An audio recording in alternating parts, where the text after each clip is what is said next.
Hello. Hi there. Oh, you're alive. Okay. Are you having fun so long? Yeah? You want to have more fun? Okay. I'll try to take care of that. Fun is important because I think a sense of humor is key to innovation. And I'll explain that to you by mixing three ingredients: hormones, Jewish people, and a cosmic joke.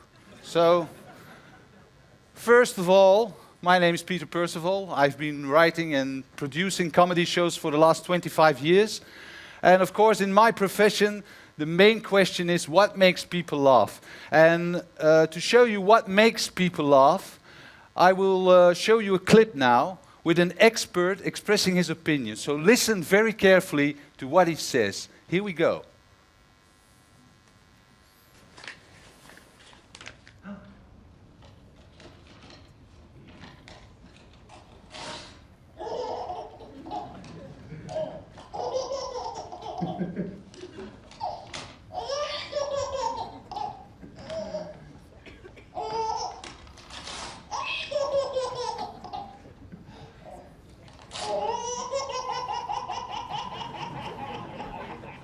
So what makes the baby laugh? It's the element of surprise. His father has this vast object in his hands, and he sees it's a piece of paper, and then it makes a funny sound, and there all of a sudden it's two pieces of paper. Oh my God, that's a surprise. Now this phenomenon is what very learned gentlemen, these three people, started out to research. These are Daniel Dennett, Matthew Hurley, and Reginald Adams, and they went to research what makes people laugh. And they found this.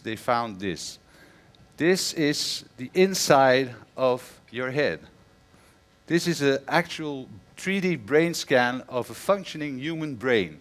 So you see threads going from one side of the brain to another side of the brain. This is your brain at work, which is a great consolation for me, because I like to think that on the inside of this bald head, I have a really funky hairdo.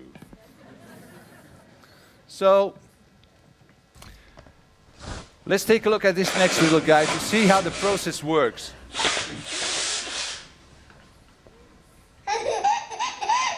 The sound is his mother blowing her nose. So you see, he's very much afraid because he doesn't know what to make of it. He seems to think the nose will be coming off by the sound of it. And then, of course, when the nose reappears, there's the element of surprise. Oh my God, it didn't come off. So that's why he starts laughing. So laughing is the expression of a learning process in your brain. And that doesn't surprise us too much, because they tell us learning is fun. And laughing is evolution's way of telling us that learning is fun. And this is what they tell us. When you go to school, you'll have fun. And then they put us in this kind of building. And they wonder why we cry. So humor, essentially, is the expression of an aha moment occurring in your brain, which doesn't surprise us because aha is, of course, haha spelled backwards, which is also the reason why humor is, for some people, a device of the devil. But this concurs with the mechanics of the joke, because when we make jokes, when we craft jokes, we actually consciously make this surprise appear. And this is what a joke is. A joke is essentially a straight story. A story has a linear outcome. And your brain, being a learning machine and a prediction machine, will try to foresee what will come next. And what you do in a joke is you trick that process. You bend over the expectation and you get some surprising outcome. So a joke is a learning moment. Isn't that wonderful? The wonderful thing about it is that when you laugh, you produce a hormone. It's called endorphin. And it makes information travel faster through your brain. So this is why laughing is very important when you want to convey a message. Okay. So where are we now? If we know that, why don't we laugh our heads off through school? I know I wasn't. I mean, 3/4 of my school career, I was outside in the corridor. And this is for 2 reasons. First reason is that by definition, a joke is prone to attack dogma. Because there's no certainty for a joke. So people who build their beliefs on dogma, be they religious zealots or dictators or academics of some sort, they don't like jokes. The second thing is, people say making jokes is a talent. So is it? Let's have a look at these 3 people. This is Woody Allen. This is Mel Brooks. This is Louis de Funès. They have something in common, beside the fact that they're comedians. They are Jewish. Louis de Funès was a Sephardic Jew. And how come? Do the Jews have some comic gene? What's happening? Some 17 years ago, I was able to ask Antwerp rabbi, whilst making a documentary on the subject, about what makes Jewish comedy. And this is what he told me. He said, listen, we use jokes and funny stories to convey the very complicated structure of our culture and the very complicated rules and regulations of our culture to the people, to show them how they should behave as Jews in daily life. You know, it's hard enough walking around in these funny hats. That's what he told me. So, making jokes and making funny stories can be learned. And we also know this from this gentleman, Mr. Sigmund Freud. Not really known for his comedy work, we shall say. But he did write a book and several articles on the nature of jokes and how to make them. And from that body of work, from Jewish culture and from my own experience, I derived a 3-step method to train your own comedy reflex, because it is important to originate new creative ideas. And the first step is change your point of view. The first thing you should do when building a joke is change your point of view. As I said before, a joke is essentially a story, a straightforward story going this way, and then all of a sudden you bend it over. You want the people to arrive with you at the punchline, as we call it, the end of the joke. And you want the people to agree with what the punchline says. So in order to do so, you have to build up a story that starts from the point of view which is at least on a 90-degree angle of where you will finally end up. So in order to do so, you need to change your point of view. The second step is, if you have to do this, you have to be aware of ambiguity. Because of course, for doing this, for arriving at this point, you need a turning point. And a turning point, ideally, is a word that has 2 meanings, a body part that can be used in 2 ways, a situation that can be used in 2 ways, that can be seen in 2 ways, a way of lying. You know, there's lots of ambiguity involved in making jokes. And you can see that from what I lived through this morning. This morning my son came in while I was preparing to come here. My son came in and very early or very late, as you might say, from a party. And obviously he was very drunk. So I told him, oh my God, boy, did you drive your motorcycle like that? And he said, no, don't talk to me like that. I'm not drunk. Look, I can walk a straight line. I said, yes, you can, but why are you naked? So there's your point of ambiguity. The third thing to do when making a joke is you have to exaggerate your imagination.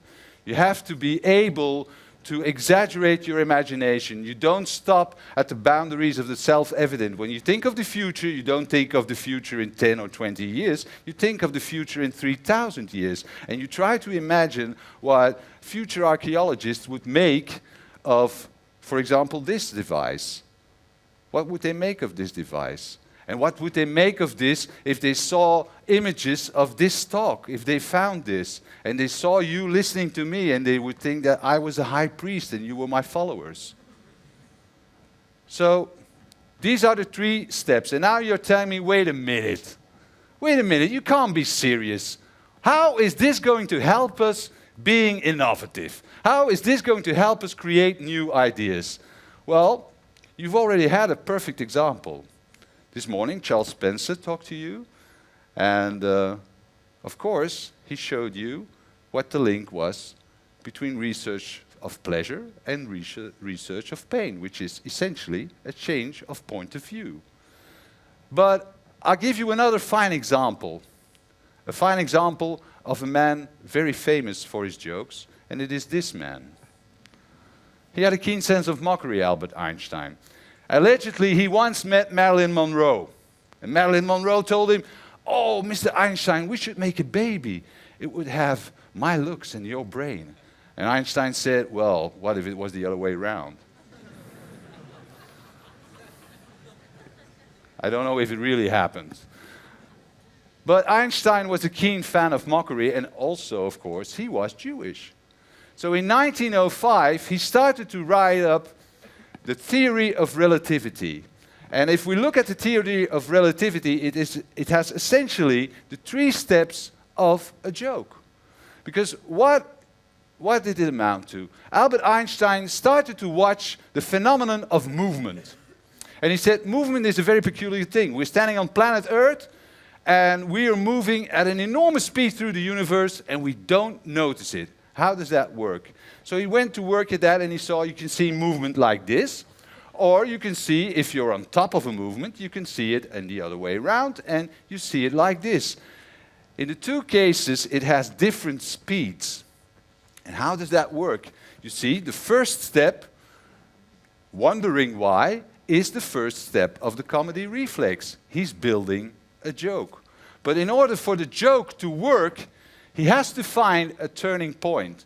So Albert Einstein went to look for a turning point. Now, how do we measure the speed of movement? We measure the speed of movement by measuring the time needed to go from point A to point B. So Albert Einstein went to look at the notion of time. And he found out that Isaac Newton had a fixed idea of time. Isaac Newton said time is a fixed unit, like gravity, like the speed of light. And Einstein said, well, let's rattle that cage. Let's just suppose that time is elastic. And he started to make new calculations from the fact that time could be elastic. And guess what he found out? He found out that when you move, you can actually travel back in time. In fact, when you're jogging for 1 hour, some nerds say, you go younger for 1/1000th of a second. Luckily, you can cash that in by eating a hamburger afterwards. So, time is an elastic feature.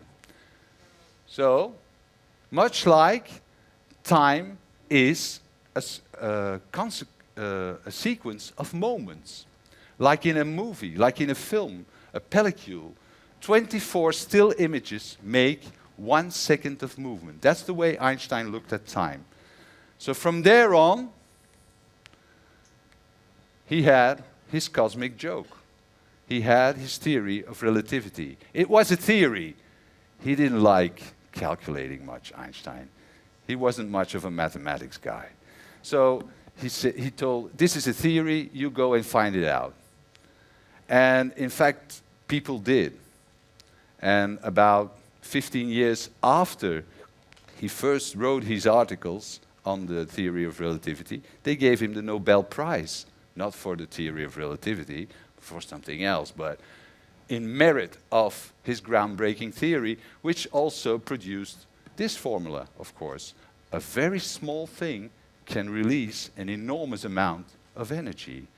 There you go, the contrast again. So now you see that the mind of a joker can really produce great innovative ideas. And you can train your own mind making jokes. You can make jokes in daily life applying the 3 steps. Or you can start your next meeting by just watching some comedy. Or you can start your next meeting by trying to make jokes out of the subject of your meeting. And this way you can generate new, surprising ideas. So the next time you have this colleague spamming you with cartoons and silly jokes, don't get mad at him or her. Cuddle him.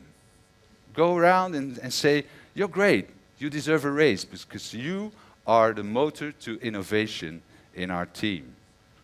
And maybe this was about you. So are you ready to have fun, Hasselt? That doesn't sound very enthusiastic. Are you ready to have fun? Yes. Okay, go ahead. Thank you.